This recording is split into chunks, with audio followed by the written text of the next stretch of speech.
প্রায় ১,০০০ মিটার উঁচু পাহাড়, তার নিচে গভীর খাদ, আর সেই খাদের ওপর টানানো এক সরু দড়ি ধরে হাঁটছেন ভিক্ষু আর তার ৩ শিষ্য।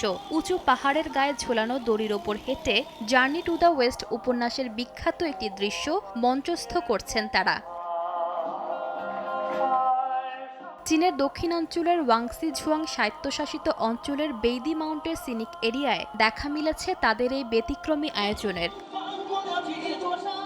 দড়ির সম্মুখ সারিতে আছেন রাজবংশের বৌদ্ধ ভিক্ষু জুয়ানজাং। পেছনে একে একে হাঁটছেন তার ৩ শিষ্য।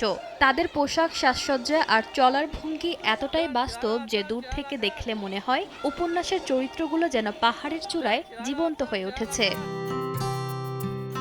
জার্নি টু দ্য ওয়েস্ট চীনা সাহিত্যের সবচেয়ে জনপ্রিয় উপন্যাসগুলোর একটি। মিং রাজবংশের লেখক উংচেন রচিত এই কাহিনীতে দেখানো হয়েছে কিভাবে ভিক্ষু জুয়ানজাং ও তার ৩ শিষ্য নানা বিপদ আর বাধা পেরিয়ে বৌদ্ধ ধর্মগ্রন্থ সংগ্রহের উদ্দেশ্যে দীর্ঘ অভিযানে বের হন। সেই গল্পের অসংখ্য দৃশ্য সিনেমা, নাটক ও টেলিভিশন সিরিজে তুলে ধরা হয়েছে।